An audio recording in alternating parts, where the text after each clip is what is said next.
ఈ సమాజంలో కమ్యూనిస్టులకు ఏమైంది? కమ్యూనిస్టులు అంటే దేశద్రోహులు. దేశద్రోహులకి సపోర్ట్ చేసేవాళ్ళు. ఈ దేశానికి వ్యతిరేకంగా మాట్లాడేవాళ్ళు. మాట్లాడే వాళ్ళని సపోర్ట్ చేసేవాళ్ళు. హిందుత్వానికి వ్యతిరేకంగా ఉండేవాళ్ళు. హిందుత్వానికి వ్యతిరేకంగా ఉండే వాళ్ళకి సపోర్ట్‌గా ఉండేవాళ్ళు అన్నట్టుగా ముద్ర పడుతుంది. అది కమ్యూనిస్టులు ఒకసారి చెక్ చేసుకోవాలి. కమ్యూనిస్టుల వ్యవహార స్టైల్ వల్లే వాళ్ళ మీద ఈ ముద్రలు పడుతున్నాయి. ఇప్పుడు చూడండి, నిన్న సిపిఐ వాళ్ళు ప్రశ్నారావణికి సపోర్ట్‌గా రౌండ్ టేబుల్ సమావేశం పెట్టారు. అసలు ప్రశ్నారావణికి సిపిఐ పార్టీకి ఏంటి సంబంధం? సిపిఐ పార్టీ ఎందుకు ఓన్ చేసుకుంటుంది? ఇప్పుడు అతని మీద ఉపా చట్టం పెట్టాన్ని సిపిఐ ఖండిస్తుంది. అతని మీద కేసులు పెట్టాన్ని, జైల్లో పెట్టాన్ని సిపిఐ పార్టీ ఖండిస్తుంది. ఎందుకు ఖండించాలి? ప్రశ్నారావణి మాట్లాడే విధానం ఏమైనా కరెక్ట్‌గా ఉందా?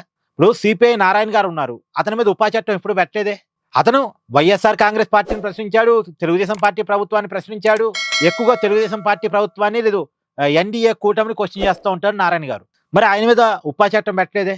అంటే ప్రశ్నించే వాళ్ళతో ప్రభుత్వాలకు ఇబ్బంది కాదు.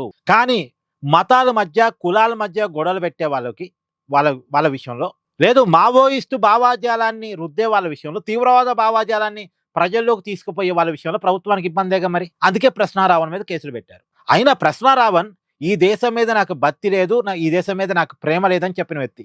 అలాంటి వ్యక్తిని కమ్యూనిస్టులు ఓన్ చేసుకుంటున్నారు ఎందుకు? అంటే ప్రశ్నారావణ్ అతను హేతువాది అని చెప్పుకున్నాడు. అతను నేను లెఫ్టిస్ట్ భావజాలం ఉన్న వ్యక్తిని అని చెప్పుకున్నాడు. అలా చెప్పుకున్నాడు కాబట్టి అతను ఏం చేసినా సరే సిపిఐ పార్టీ సమర్థిస్తుందా? అతను ఏదో కొంతమంది అమ్మాయిల్ని వాడుకొని వేధించి వాళ్ళని బ్లాక్మెయిల్ చేసి వాళ్ళ దగ్గర డబ్బులు గుంజుకున్నాడట. దీన్ని కూడా కమ్యూనిస్ట్ పార్టీ సమర్థిస్తాయా? అంటే అతను కమ్యూనిస్ట్ అనే ముద్ర వేసుకున్నాడు కాబట్టి, లెఫ్టిస్ట్ అనే ముద్ర వేసుకున్నాడు కాబట్టి, హేతువాద అనే ఒక ముద్ర వేసుకున్నాడు కాబట్టి, ముద్ర కాదు ముసుగేసుకున్నాడు కాబట్టి అతను ఏం చేసినా కమ్యూనిస్ట్ పార్టీ సమర్థిస్తాయా? ఇందువల్ల కాదు కమ్యూనిస్ట్ పార్టీలు బ్యాడ్ అయ్యేది. అసలు వాడెవడు? వాడి ఉద్దేశం ఏంటి? వాడు కమ్యూనిస్ట్ అని చెప్పుకుంటున్నాడు కానీ కమ్యూనిస్టా కాదా? వాడికి ఐడియాలజీ ఉందా? ఒకవేళ కమ్యూనిస్ట్ అయితే బూతులు తిడతాడా? బూతులు తిట్టడుగా. కమ్యూనిస్ట్ అయితే ఒక మతాన్ని టార్గెట్ చేయడుగా. మతం లేదు నాకు అంటాడు కానీ ఒక మతాన్ని టార్గెట్ చేయడుగా. దేవుని నమ్మడు కానీ దేవుని తిట్టడుగా. కమ్యూనిస్ట్ అనేవాడు దేవుని నమ్మడు కానీ దేవుని తిట్టడు అంతే. కానీ దేవుని నోటుకొచ్చినట్టు తిట్టడు.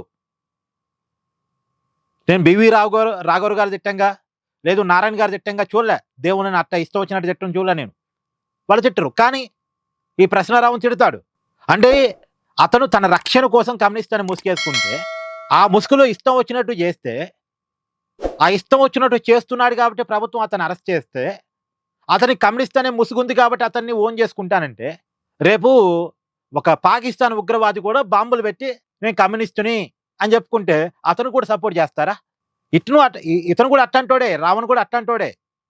అలాంటి తీవ్రవాదులకు సపోర్ట్ చేసేవాడే. తీవ్రవాదానికి కూడా ఒక వాదం ఉందని చెప్తున్న వ్యక్తే. మరి అలాంటి వ్యక్తిని ఓన్ చేసుకోవటం అంటే ఇక ఎవరికి వాళ్ళకి అర్థం చేసుకోవాలి. Thank you. Please do like, share and subscribe this channel.